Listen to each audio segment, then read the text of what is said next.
วรรณคดีลำนำป.6 หน่วยการเรียนรู้ที่ 2 นักสืบทองอินสรุปเนื้อหาเป็นจดหมายฉบับที่ 2ที่ชาลีเขียนถึงผมแปลกอีกเช่นกันจดหมายฉบับนี้ชาลีใช้ข้อความนำว่าวันที่แสนสดใส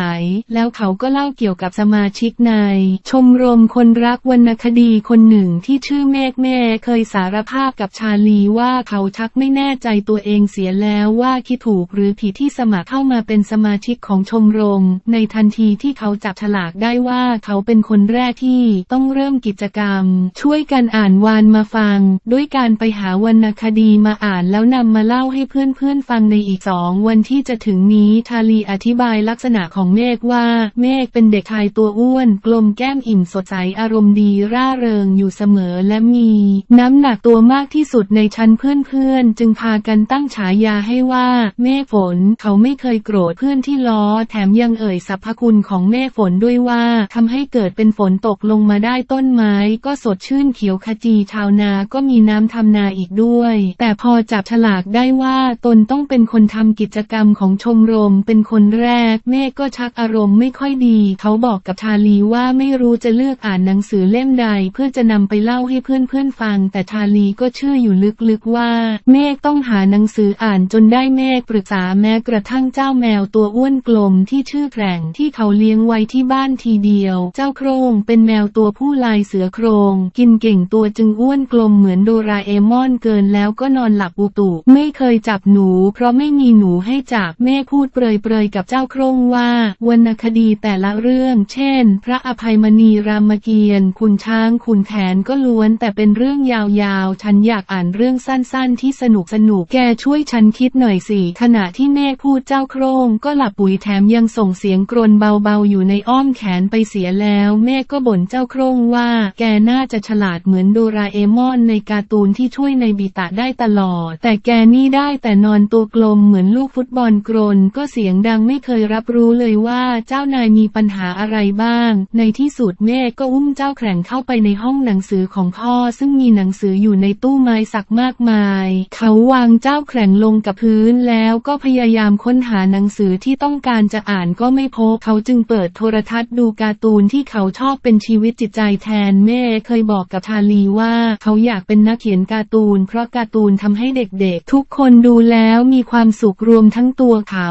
ด้วยเจ้าโครงเดินอุ้ยอ้ายมานอนดูการ์ตูนด้วยการ์ตูนเรื่องนี้เป็นเรื่องเกี่ยวกับแมวเหมียวยอดนักสืบแสนฉลาดตัวหนึ่งที่สืบคดีความได้แทบทุกครั้งทำให้เมฆชอบเรื่องนี้เป็นพิเศษเจ้าแมวตัวนี้แต่งตัวเหมือนนักสืบเชอร์ล็อกไฮโลมใส่เสื้อคลุมตัวใหญ่ยาวรุ่งร่ามสวมหมวกและถือร่มสีดำติดมืออยู่ตลอดเวลาการ์ตูนเรื่องนี้นี่เองที่เป็นแรงบันดาลใจให้เมฆอยากอ่านวรรณคดีไทยที่เป็นเรื่องเกี่ยวกับนักสืบเพราะเขาคิดว่าเพื่อนๆคงจะถูกใจแต่เมฆนึกไม่ออกว่ามีวรรณคดีไทยเรื่องใดที่เป็นเรื่องเกี่ยวกับนักสืบบ้างแต่เผอิญโชคดีตรงที่พ่อของเขาเป็นนักอ่านพ่อจึงเลือกหนังสือเรื่องนิทานทองอินที่แต่งโดยผู้ใช้นามปากกาว่านายแก้วนายขวัญให้เมฆไปอ่านเมฆตั้งหน้าตั้งตาอ่านจนเกือบจบเล่มในคืนเดียวเมื่อถึงวันนัดหมายเมฆก็ไปรอเพื่อนๆสมาชิกของชมรมที่ได้ร่มต้นว่าใหญ่หลังโรงเรียนที่คุณครูจันฉายเรียกว่าลานร่มไม้เพราะต้นหว่าต้นใหญ่แผ่กิ่งก้านสาขาให้ร่มเงาร่มเย็นเหมาะสำหรับการจัดกิจกรรมของชมรมนี้มากเมื่อทุกคนมาพร้อมกันเมฆก็เริ่มต้นเกริ่นถึงเรื่องที่เขาจะเล่าให้เพื่อนๆฟังว่าเป็นเรื่องที่ชื่อนิทานทองอินซึ่งแต่งโดยผู้ใช้นามปากกาว่านายแก้วนายขวัญพานุสมาชิกในชมรมก็สงสัยว่ามีผู้แต่ง2 คนใช่ไหมเมฆอธิบายว่าไม่ใช่นายแก้วนายขวัญเป็นพระนามแฝงของพระบาทสมเด็จพระมงกุฎเกล้าเจ้าอยู่หัวรัชกาลที่ 6ซึ่งพ่อของเขาบอกว่าเรื่องนี้มีลักษณะเหมือนเรื่องสั้นมากกว่านิทานและถือเป็นเรื่องประเภทสืบสวนสอบสวนเรื่องแรกของไทยก็ว่าได้สาหร่ายสมาชิกคนหนึ่งของชมรมสงสัยเรื่องลักษณะของเรื่องสืบสวนสอบสวนว่าเรื่องราวเป็นอย่างไรเมฆก็อธิบายว่าเป็นเรื่องที่ตัวละครเอกเป็นนักสืบเทือนเทอร์ลอกโฮเล่มแต่ในเรื่องที่เขาจะเล่าให้ฟังนี้ตัวเอกคือนายทองอินซึ่งทำงานเป็นพลตระเวนละคอยสืบข่าวต่างๆให้ทางราชการนิทานทองอินจึงเป็นเรื่องราวสืบคดีความของนายทองอิน ที่มีทั้งหมด15 ตอนด้วยกันแต่ในวันนี้เมฆจะนำตอนนาคพระโขนงที่2มาอ่านให้เพื่อนๆฟังแค่ชื่อตอนก็ทำให้ทุกคนตื่นเต้นอย่างออกหน้าออกตาแล้วเมฆจึงเริ่มต้นอ่านทันทีเรื่องมีอยู่ว่าผู้เขียนนายแก้วนายขวัญเป็นผู้ที่ทราบเรื่องปีศาจของนางนาคพระโขนงตนใหม่นี้โดยตลอดจึงขอนำมาเล่าให้ผู้อ่านรับรู้ดังนี้คือเมื่อ 2-3 ปีมาแล้วมีข่าวลือกันว่ามีปีศาจตู่เกิดขึ้นที่บางพระโขนงบางคนคิดว่าเป็นปีศาจนางนาคตนเดิมที่ขึ้นชื่อลือชามานานแต่บางคนก็ว่าเป็นปีศาจของนางนาคเมียของพันโชติคิดจะหาภรรยาใหม่ก็ไม่มีหญิงคนใดกล้ามาเป็นภรรยาของพันโชติเพราะกลัวปีศาจนางนาคเนื่องจากตอนมีชีวิตอยู่นั้นนางนาคที่หึงมากปีศาจนางนาคทำประโยชน์ให้แก่พันสติมากมายเช่นเฝ้ากระบือที่อยู่ในคอผู้ร้ายมาก็เห็นปีศาจเดินอยู่รอบคอกและตักน้ำให้เต็มตุ่มทุกคืนด้วยผู้เขียนเล่าว่าในขณะนั้นมีคนอยู่2 พวกที่ทราบเรื่องนี้พวกหนึ่งเชื่อกับอีกพวกหนึ่งฟังเฉยจนกระทั่งลืมไปแต่มีอยู่คนหนึ่งที่อยู่นอกเหนือจากคน2 พวกที่ว่าเขาคนนั้นเป็นเพื่อนของผู้เขียนที่ชื่อว่านายทองอินเป็นผู้มีสติปัญญาและไหวพริบมากมีความรู้ด้วยดูเหมือนคนที่ไม่ได้ทำงานทำการอะไรอยู่แต่บ้านสบายมีเงินใช้คล่องมือผู้เขียนจึงเล่าประวัติของนายทองอินว่าเขาทำงานคล้ายพลตระเวนและเป็นผู้สื่อข่าวโดยทางเงียบมีความชำนาญในการปลอมตนรู้จักพวกนักเลงมากมายแต่พวกนั้นไม่รู้จักเขาเลยพออ่านมาถึงตอนนี้เมฆก็หยุดพักเขาตื่นเต้นมากที่เห็นทุกคนนั่งฟังกันอย่างตั้งใจแมลงปอสมาชิกของชมรมคนหนึ่งที่นั่งฟังอยู่ถามทำรงขึ้นมาว่าผีแม่นาคเป็นใครกันทำรงจึงบอกว่าอยากรู้ก็ให้เมฆอ่านต่อสิเมฆจึงอ่านต่อว่าผู้เขียนได้ไปหานายทองอินเพื่อหาคำตอบที่แท้จริงพอพบหน้ากันนายทองอินก็บอกกับผู้เขียนว่าเขาก็ไม่เชื่อเรือผีนี้เหมือนกันและยังบอกอีกด้วยว่าผีนางนาคที่เป็นข่าวนี้ไม่ใช่ผีแต่เป็นคนต่างหากและเขาก็จะต้องสืบสวนให้ได้ว่าคนนี้มาแกล้งทำผีหลอกแถวบ้านพันโชติเป็นใครและทำไปเพื่ออะไรแต่ที่แน่ผีตัวนี้ไม่ได้ต้องการขโมยของที่บ้านพันโชติแน่เพราะมีคนเห็นมันหลายครั้งแล้วแถมยังหลอกจนขโมยที่คิดจะมาลักควายแผ่นนี้ไปอีกด้วยจึงไม่มีใครคิดขโมยควายบ้านพันโชติอีกเลยนานจนเกือบครึ่งเดือนแล้วสรุปว่านายทองอินกับผู้เขียนจะไปสืบเรื่องผีนางนาคที่บางพระโขนงกัน2 คนอย่างเงียบในวันรุ่งขึ้นพอนั่งรถไฟไปถึงบางพระโขนงนายทองอินก็ไปนั่งคุยกับชาวบ้านเกี่ยวกับเรื่องนี้สรุปได้ว่าพวกชาวบ้านเชื่อว่าเป็นปีศาจนางนาคภรรยาพันโชติจริงๆแต่ผู้เขียนบอกว่ามีอยู่อย่างหนึ่งที่สำคัญคือนายเปรมเพื่อนบ้านของพันโชติล่าให้ฟังว่าพันโชติได้รับจดหมายจากผีว่าที่มานี้ไม่ได้มาร้ายหรือประสงค์สิ่งใดแต่มาเพื่อทำประโยชน์ไม่ต้องกลัวแต่ถ้าพันโชติคิดมีภรรยาใหม่ละก็ได้เห็นดีกันจดหมายนั้นลงท้ายว่าหน้าภรรยาด้วยนายทองอินสนใจจดหมายฉบับนี้มากเขาจึงสอบถามนายเปรมอย่างละเอียดยิบว่าเห็นจดหมายฉบับนั้นหรือเปล่าจำลายมือได้ไหมนางนาคเขียนหนังสือเป็นหรือไม่พันโชติเขียนหนังสือได้ไหมนอกจาก2 คนนี้แล้วยังมีใครเขียนจดหมายได้อีกซึ่งก็ได้คำตอบจากนายเปรมว่าพ่อชมลูกชายคนโตของพันโชติที่มีอายุราว 15-16 ปีเขียนหนังสือใต้พ่อชื่นลูกคนรองที่อ่อนกว่าพ่อชม2 ปีก็เขียนได้นายทองอินยังถามนายเปรมต่อว่าลูกทั้ง2 คนของพันโชติคิดอย่างไรกับการที่พันโชติจะมีเมียใหม่นายเปรมก็เล่าต่อว่าพ่อชมได้คุยกับเจ้าปริกลูกชายของตนว่าดีใจที่มีปีศาจแม่มาหลอกอย่างนี้เขาไม่อยากให้พ่อมีเมียใหม่เพราะห่วงเรื่องสมบัติแล้วยังชวนเจ้าปริกไปดูผีด้วยกันตลอดเวลาพลบค่ำบ่อยๆด้วยซึ่งตนก็ห่วงว่าลูกจะไปคบเพื่อนเที่ยวเสเพลเพราะไม่รู้เวลากล่าวพอนายทองอินล้วงความลับจากนายเปรมได้พอควรแล้วก็เฉยชวนคุยเรื่องอื่นๆอีกเล็กน้อยแล้วก็ลากลับนายทองอินบอกกับผู้เขียนว่าถ้าทางเรื่องนี้จะชอบกลชะแล้วชาลีถามผมแกละทางจดหมายว่ารู้สึกสนุกกับเรื่องนักสืบทองอินหรือเปล่าแล้วก็เล่าต่อว่าเมฆหยุดอ่านแถมกระแอมกระไอทำเป็นว่า ว่าอยากดื่มน้ำมิ่งขวัญสมาชิกในชมรมรีบหาน้ำให้ดื่มอย่างเอาอกเอาใจสมาชิกคนอื่นๆเช่นยอดและเกรียงไกรก็ออกความคิดเห็นเกี่ยวกับนายทองอินว่าเป็นคนฉลาดมีไหวพริบรู้จักเก็บรายละเอียดทุกเรื่องเช่นจดหมายที่พันโชติได้รับคนที่เขียนหนังสือได้เป็นต้นแล้วพานุก็ออกความเห็นสรุปว่านักสืบก็เป็นอย่างนี้แหละแล้วก็ขยันขยอให้เมฆอ่านต่อเมฆจึงเริ่มอ่านว่าเมื่อสายทองอินและผู้เขียนเดินทางมาถึงบ้านพันโซติก่อนพบเจ้าของบ้านนายทองอื่นก็เดินสำรวจข้างนอกจนรอบบ้านสรุปได้ว่าบ้านของพันโชติเป็นเรือนฝากระดาน2 หลังมีรั้วกั้น3 ด้านหลังเรือนมีคูน้ำถัดจากคูน้ำออกไป 4-5 ก้าวเป็นข้อควายผู้ที่จะออกจากเรือนไปยังข้อควายต้องข้ามสะพานไม้ท่อนเดียวถัดจากข้อควายไปก็เป็นทุ่งนาซึ่งมีโรงนาอยู่1 หลังเป็นที่อยู่ของบ่าวของพันโชติครั้นพอสำรวจเสร็จผู้เขียนและนายทองอินก็พากันเข้าไปในบ้านนายทองอินขอน้ำกินพันโชติก็ยกเชี่ยนหมากออกมาต้อนรับแล้วก็เข้าไปหาน้ำมาให้ระหว่างนั้นนายทองอินก็ชี้ให้ผู้เขียนดูที่ตรงมุมห้องที่มีของแปลกวางอยู่คือกระทงใส่อาหารมีทูปปักคอผู้เขียนจะถามนายทองอินเรื่องกระทงอาหารก็พอดีพันโชติกับนายชมลูกชายออกมาพอดีนายทองอินก็ชวนสนทนาเรื่องโน้นเรื่องนี้แล้วก็วกเข้ามาหาเรื่องปีศาจซึ่งดูท่าทางพันโชติจะเบื่อหน่ายมากแต่ก็ยังตอบคำถามต่างๆของนายทองอินได้พอควรเช่นคนในบ้านมี3 คนคือตัวพันโชติและบุตรอีก2 คนคนใช้เดิมมี 2-3 คนเดี๋ยวนี้เหลือคนครัวคนเดียวนอกนั้นออกไปแล้วเพราะกลัวผีเลยหนีไปอยู่กับท่านสมภารผีมาช่วยตักน้ำเต็มตุ่มให้พันโชติผู้คนไม่กล้าเข้าใกล้ข้อควายเพราะเห็นผีเป็นต้นนอกจากนั้นพันโชติยังพูดถึงจดหมายที่มีลายเซ็นของนางนาคผู้เป็นภรรยาด้วยว่านายชมเป็นคนเอามาให้ดูเห็นว่ามันหล่นจากหลังคมลงมาข้างที่นอนของนายท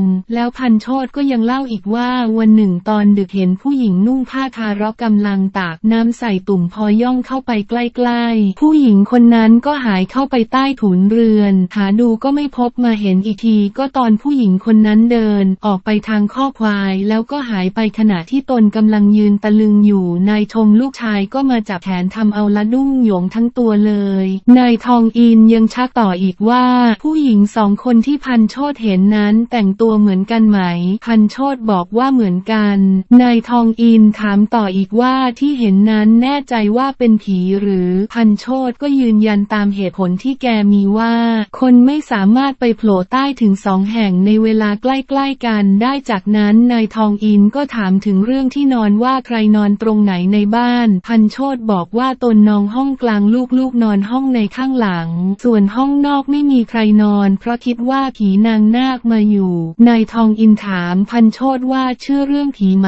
พันโชติก็ว่าไม่อยากจะเชื่อแต่มันชอบกลอยู่เช่นมีจดหมายเขียนมาบอกว่าให้หาของไว้ให้กินพันโชติก็จัดหาวางไว้แล้วให้บ่าวนอนขวางประตูไว้พอรุ่งเช้าของกินก็พร่องเหมือนถูกกินจริงๆลองอยู่ 2-3 คืนติดกันก็เป็นแบบเดิมเล่นเอาบ่าวหนีไปเลยพันโชติบอกว่าได้ทำทุกวิธีแล้วเช่นนิมนต์พระมาสวดพรมน้ำมนต์หาหมอผีมาไล่ผีนั้นก็ยังอยู่นายทองอินจึงโมเม่ให้ผู้เขียนเป็นหมอผีที่อาจช่วยพันโชติได้พันโชติดีใจใหญ่รีบอาสาจะจัดหาของที่ผู้เขียนต้องการใช้ในการปราบผีมาให้อย่างเต็มมอกเต็มใจ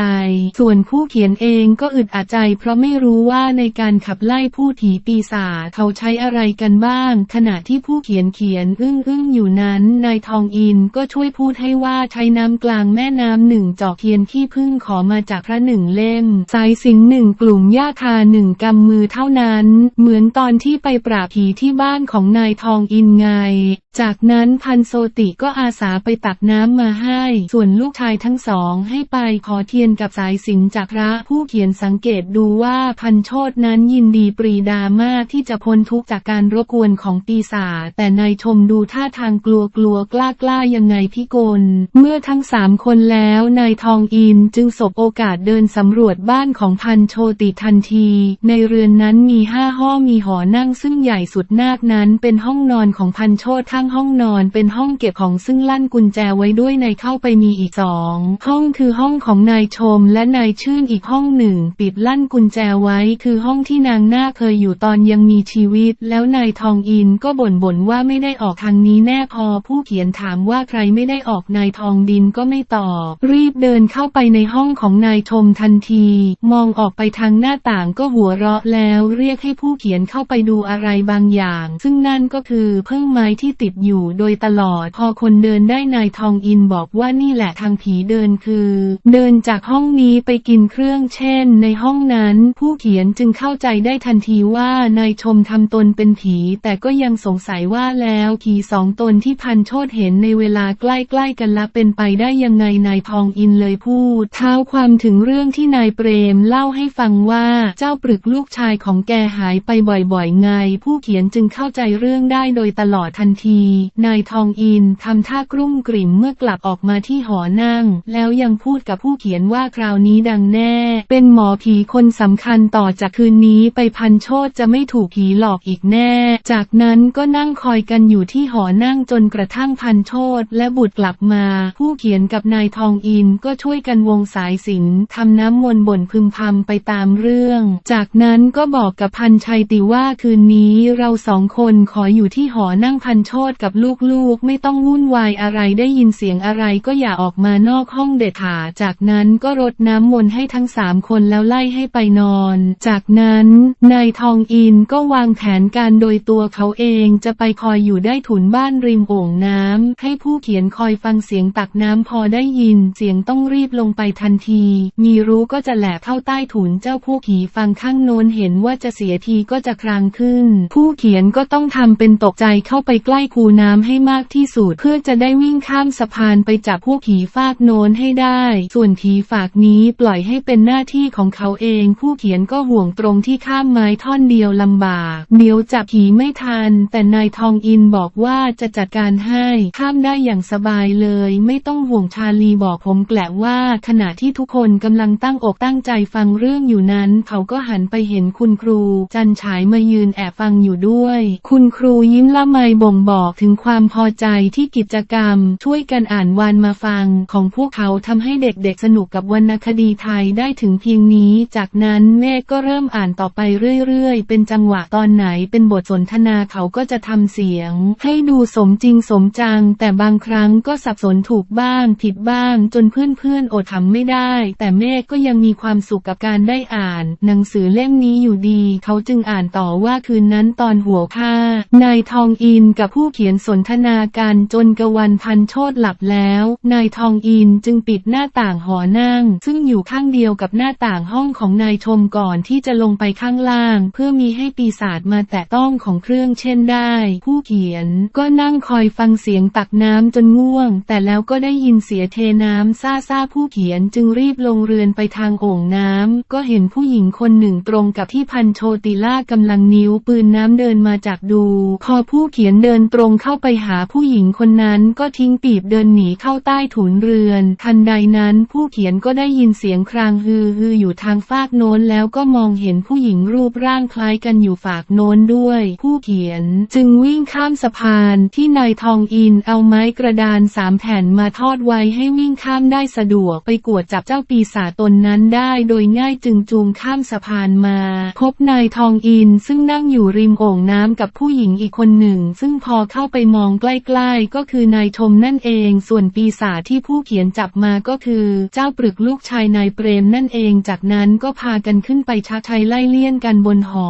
นั่งนายทองอินถามเจ้าชมว่าทำผีหลอกพ่อตัวเองทำไมก็ได้คำตอบว่าเพราะอยากกินขนมและอยากสนุกด้วยแต่พอถูกฆ่าทันเอาจริงๆจังๆนายชมก็ยอมรับสารภาพว่าไม่อยากให้พ่อมีเมียใหม่นายทองอินจึงขอสัญญาจากนายชมและเจ้าปรึกว่าจะไม่ทำผีหลอกพันโชติอีกถ้าทำจะบอกความจริงทั้งหมดกับพันสติทั้งสองก็รับปากแล้วทั้งหมดจึงแยกย้ายกันไป